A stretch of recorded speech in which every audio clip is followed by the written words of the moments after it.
Let's talk about timelines.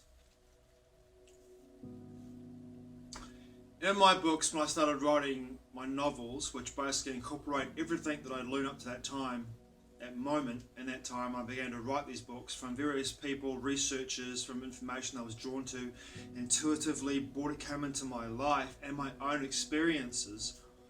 I wrote about a timeline that sort of looks very similar to the one that we're on, if not the one that we are on in my perception of the information that I compiled in those books, entwined and united not so much in regards to what was happening there, because it was more fantastical what I brought into that timeline, but the end game was still the same, and the colossal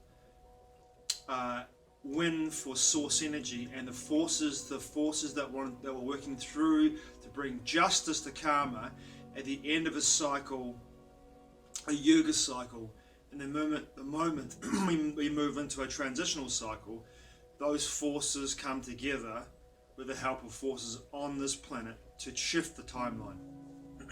But when I wrote about those timelines in those two books, and then I began to write short stories as well, horror macabre short stories, inspirational short stories, every single short story that I wrote, looking back at that process of me writing these books in the first place, was about timelines, about parallel multidimensional existence, about me looking and channeling parts of myself, multidimensional existence, in order to look into and peer into, like a remote viewer, into various parallel universes and look at timelines that were forming all around me and experiences that were happening all around me at the same time in the same space that I'm in right now, but on levels of existence that I cannot perceive with my five senses, but I went through an extra sensory perception to bring those information into my mind, into my being, and into my channeling overlay of the part of myself that I brought from multidimensional existence. This is getting complicated, I know, but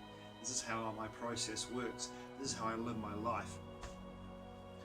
I brought that information in. If you read my books, you'll get to see the timelines that I wrote about.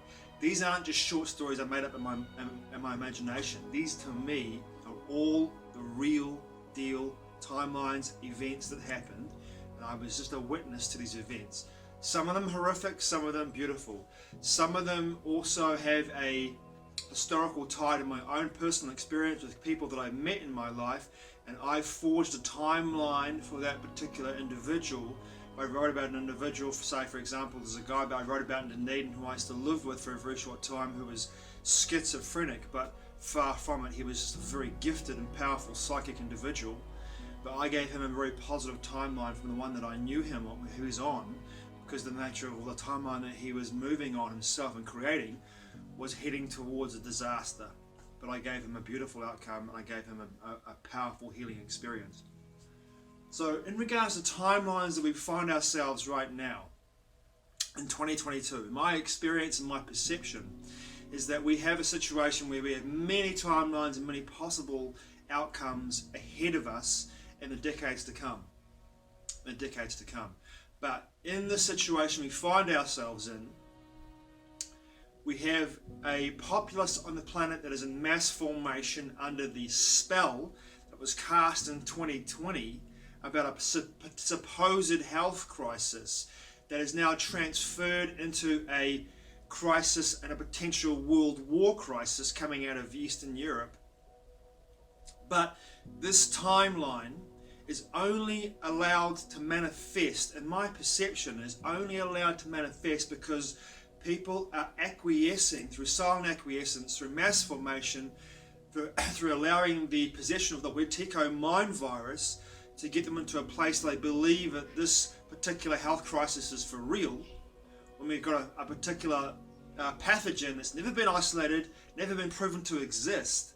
In fact, if you do the research into germ theory and terrain theory, one is from Louis Pasteur, one from Antoine Beauchamp, you'll find that terrain theory makes much more sense than germ theory.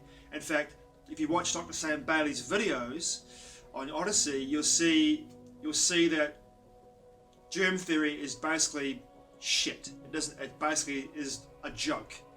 And the germ theory perpetrates a drug cartel or drug cartels that were created through petrochemical genesis from Rockefeller, Flexner, Carlyle groups in the 1900s in the United States to allow petrochemicals to be utilized to make enormous profits, destroy health, and create customers for life. And looking at an article I read last night on Substack, Pfizer has made record profits, unbelievable amount of money they've made from taxpayers. The governments have bitched up to these contracts for these supposedly miracle cures. You have to get 4 of these shots now instead of just 2 to get supposedly to be cured. Now it's going to be 5, 6, 7. I wrote a blog about this in 2020. It's never going to fucking end because your process is you've destroyed your immune system. Now what's going to happen due to the nature of taking these jabs, the next thing that's going to happen is that you're going to find yourself having to take jabs to keep that immune system going, because they've created a synthetic immune system for people that have taken this medical procedure, which is lifetime customers, which is a business model of complete genius. But the timeline that we are on for some people that we find ourselves in is beginning to divert, still at a point where it's becoming even more and more pronounced. Now those of us who don't buy into all that bullshit have chosen to empower ourselves through the understanding our place in the world. God, man, woman, corporations. We are looking to empower ourselves through natural law, to understand what that means to us. But at the same time, the acquiescence of the masses is beginning to forge ahead with the timeline that I'm seeing, that is beginning to harden and move towards transhumanism and an event potentially where we could have a real pandemic of people who will have autoimmune disorders and other other means through influence through potential electromagnetic events that could destroy immune systems, destroy health, and create a new pandemic in 2022, 2023 that sees a mass die-off, because these people who are under the influence, under this timeline, I wrote about this in United and Entwined, and of course researchers like David Icke, for example, have made it quite clear, and his work is brilliant about this, his work is clear about this, his work is probably the best that I've read in regards to the nature of reality. All the researchers I've looked into, but there are other notable researchers like Joseph P. Farrell, Ilana Freeland, have also come to the party with this. But the timeline that we are on, if you look at that timeline, if you look at the information presented in there, and the books that I've written that bring in that information with fictional characters, but also with factual characters, and bring it all into a story, an adventure for people to get the message. The forces that are behind these puppets that we see in front of us in the world today, the Klaus Schwabs, the Bill Gateses of the world, the Jeff Bezoses, the Ray Kurzweils of the world, the Elon Musks of the world, the puppets that are being manipulated by the force behind the curtain. They are all taking people into with people's acquiescence into this timeline, and this is how it solidifies through the acquiescence, the silent acquiescence, the mass formation, the Watiko mind virus possessing people to think, to believe, and to solidify the timeline by moving in that way towards it, a path towards transhumanism, where the forces and the powers that be that have supposedly control over the planet create what is called the Super Lulu. If you look back at the Sumerian texts, especially with Zechariah Sitchin's texts, translations of the text, Sumerian texts, a Lulu was a worker, which is basically a manipulated human form for the Anunnaki. And the Anunnaki, for some people, are reptilian, for others were just humans, human form, but giant human forms.